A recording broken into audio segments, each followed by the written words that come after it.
then you're short on red blood cells and you're playing against heavy red blood cells. I'm going out for an IV at halftime.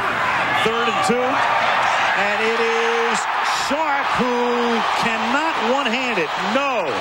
Covered by Romanowski. The ball hit the ground. You don't think that they've covered each other and played against each other and practice and all those things and they know each other well?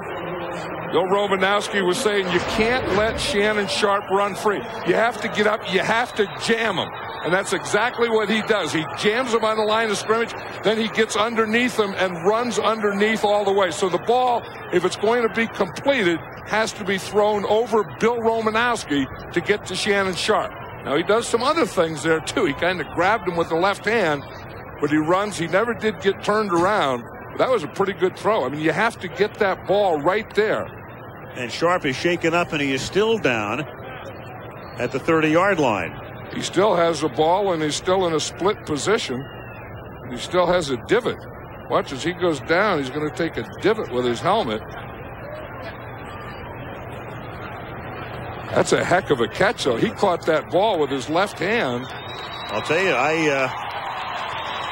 I challenge that. I would think they have to challenge that. And they have the time to do it. He has it.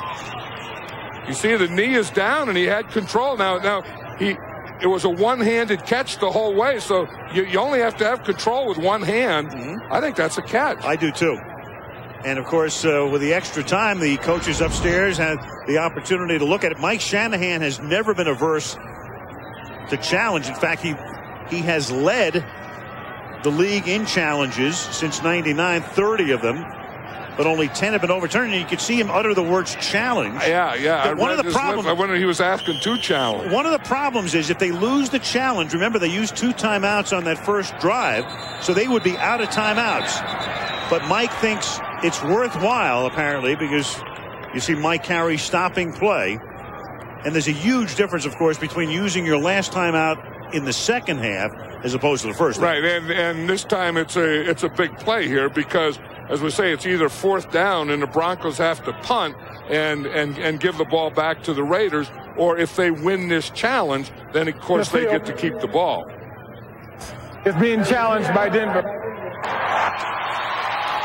Again, both feet down and possession, and you can have possession with one hand.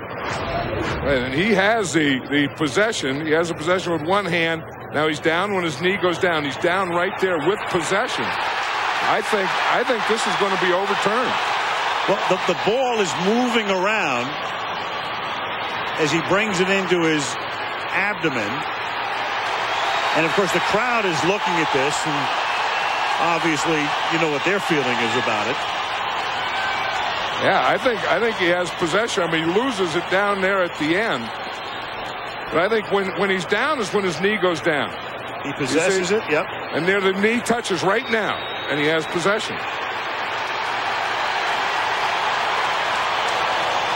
The fans are watching this. They believe that Shannon Sharp has possession. I think Shannon Sharp, whatever he got, he never argued. I don't know.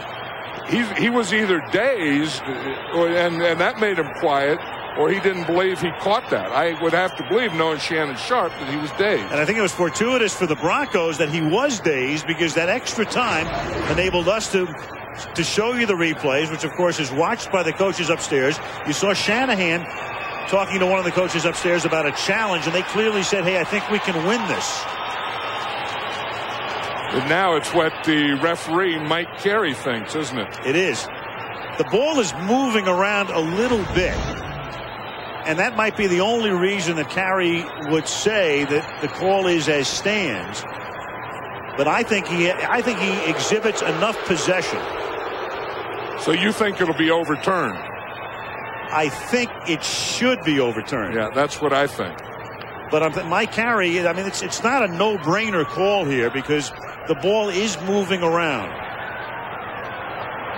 It's a tough call. Yeah, then we'll just keep looking at it while Mike Carey keeps looking at it. But the knee's down and he has possession, so I don't know. I don't know what else there has to be. It's moving around, but he does have his hand and forearm under it. Well, if he didn't have possession, it would have fallen out before he got down when his knee hit. The issue during the review is, did the receiver maintain control all the way through the process of going to the ground? He received control of the ball, but through the process of going to the ground, the ball came loose. Therefore, it's an incomplete pass. Fourth down. Denver charged with the third and team timeout. Now, that's a different way to look at it. See, I think when his knee hit is when he went to the ground.